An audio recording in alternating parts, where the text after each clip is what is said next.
your energy reading. Hopefully when you clicked on the video, there was a pile or a Reiki stone that drew you in. If not, rewind this video back to the actual cover of the video and think of which one is drawing you in. If not, just listen into all of them to see what resonates. Okay, so by energy I mean I'm drawing on the moon cycle that we're currently in, the moon cycles that we will see in the next couple of days or week or two. So right now we are in Gemini, we are moving to Cancer tonight, then Leo 2 days after, then Virgo. As you know, the moon is not constantly changing, but the moon changes every 2 to 3 days. All right, so if you pick the first pile, that is the purple pile. Okay, so we have Venus in Libra. Venus is home in Libra. Venus rules Libra. But at this point, when you think of Venus in love and Libra, you think of indecision. You think of there's something or someone that you're really close to, or there's someone or there's something that you're having a need to balance out your relationship. So this is leading to some indecision because there might be something underneath that you're not really expressing. All right, so if you pick this pile, think of like where in your life is there an imbalance in a relationship or something that could be holding you back. Next we have Jupiter in Leo. Okay, Jupiter in Leo. So Jupiter is already a planet of risk taking and a planet of it's a beneficial planet. It's usually positive, sometimes can be kind of impulsive, right? But we also have Leo, a fire sign. Okay, so with this, it means something that you might not expect, but something that you'll become known for, or something that you'll be recognized for soon. Or you might be in the process right now where you're getting some attention for something that you've done, or something that you might have done in the past, but now you're finally getting recognized for it.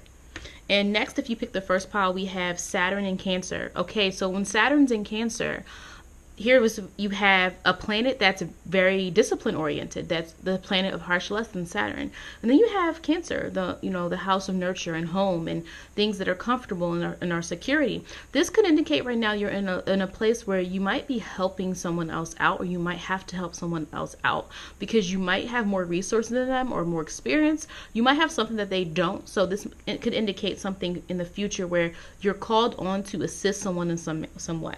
Okay, all right, if you picked the second pile, that was the blue chakra stone. All right, so we have Mercury and Leo.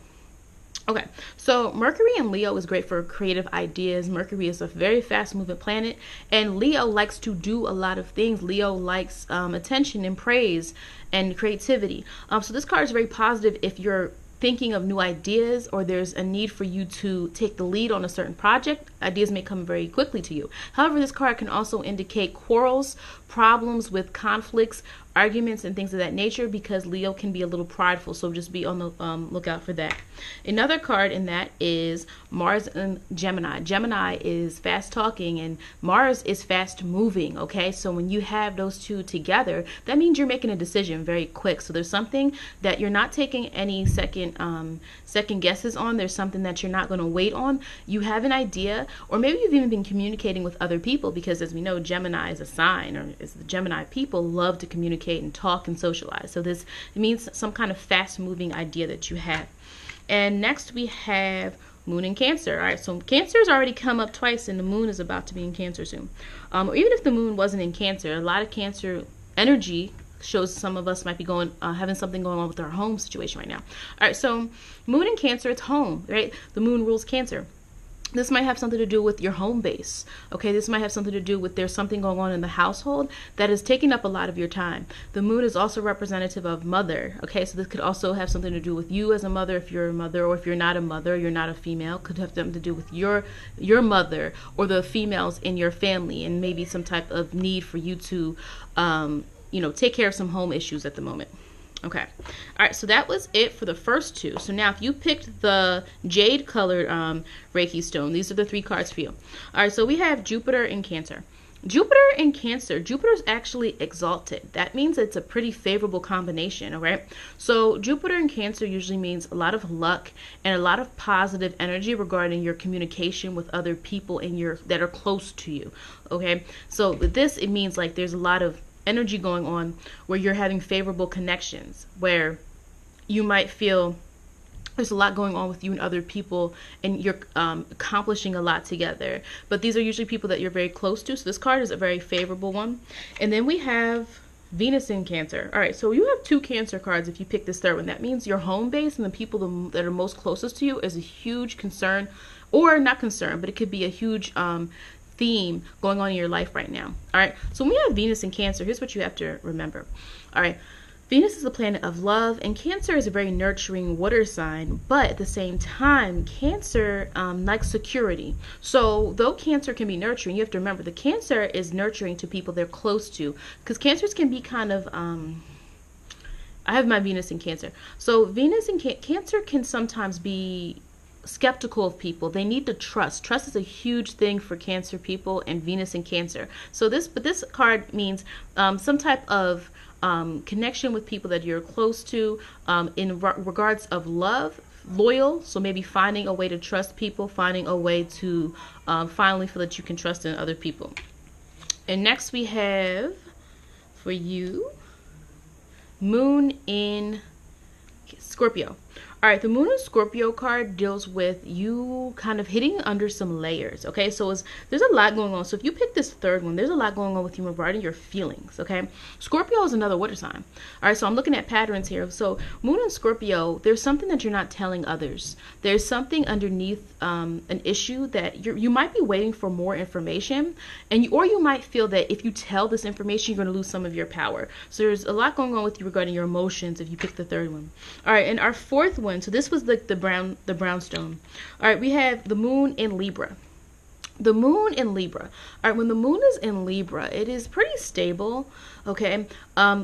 When you think of the Moon in Libra, there is a need for other people. So this might be a period of time where this particular card, you're relying on other people for happiness, or you feel a need to connect with other people for happiness. It could be that you're going through something and you really, you know, some people go through something and they just push everyone away. Well, no, the Moon in Libra, it's not going to do that. The Moon in Libra actually thrives on people and communication and conversation in order to get through whatever they're getting through. So this has indicating there's a need, or it could be a need for you to connect with people that you haven't connected with in a while. And then we also have your Saturn in Gemini. So Saturn in Gemini, okay. So this is actually usually considered a drastically different combination. Gemini is free-spirited. Gemini is communicative. They're all over the place with their ideas and they're socializing. And Saturn's a very strict, disciplined planet.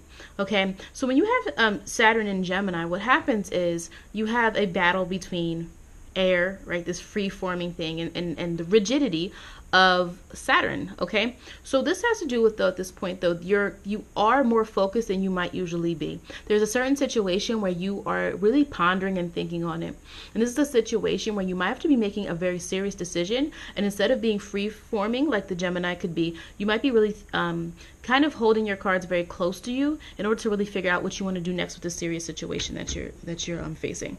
Okay, and the last card for this is Saturn in Taurus. Okay, so Saturn came up twice. That's a pattern in my opinion. So Saturn came up twice. You're going through something right now, some serious times. Doesn't mean it's like a horrible situation, but it does mean like you're making some decisions, or you might be going through a cycle where you're learning some lessons about your life, or or different things that you're encountering. All right, so we have Saturn in Taurus. All right, so Saturn is rigid, as I just said, and Taurus is a fixed earth sign. Okay, that's a fixed earth sign. So as a fixed earth sign, you're not really budging on something. There is something that you refuse to change. This could be causing other people some issues because remember, Taurus has a work ethic at times. Now sometimes Taurus can slack, or Taurus can say, I'm going to put that off to later. That usually works for Taurus because they typically can push something off and still accomplish it. But for other people, that might be moving too slow for them. But right now, you're kind of not budging on something. There's something that you refuse to let go. And that kind of could connect, with this Saturn in Gemini. This concentration, this serious thing that you're thinking about, that you're trying to figure out. And then this refusing to budge right here. Okay, all right, next we have our last one. That's if you picked the orange color one. All right, so this orange pile, we have Mars in Virgo. Okay, when Mars is in Virgo, this is harsh criticism. This is not, gentle, let you down criticism. This is very harsh. So there might be something going on right now where you feel that you have to let someone know the problem. You're being very forthright with something that you notice is an issue or something that is occurring that you feel is either wronging you or someone else, or simply that you might feel like someone's doing something wrong and it can impact, the situation that you're currently in. Next, we have Mercury in Sagittarius. Okay, so when Mercury's in Sagittarius, this is like the birth of like new ideas and this optimism, okay?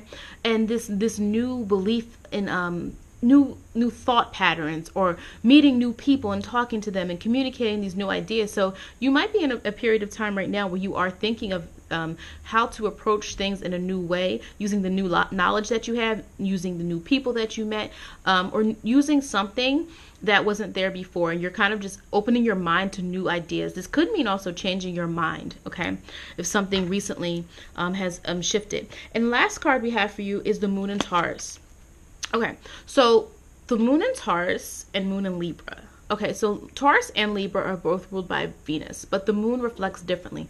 The moon in Taurus, what you're going to see there is, when the moon is in Taurus, it's actually a very calm, peaceful place.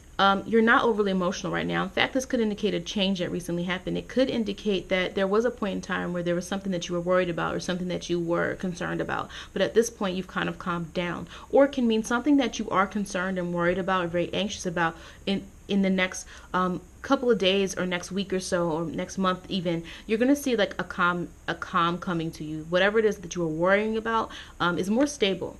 Okay, and remember, Taurus is not really taking advice from other people, so you'll be very confident in what you actually believe. Okay, all right, so be sure to like this video and also subscribe. Also check out my Instagram page, AmethysVirgo, and thank you so much for watching.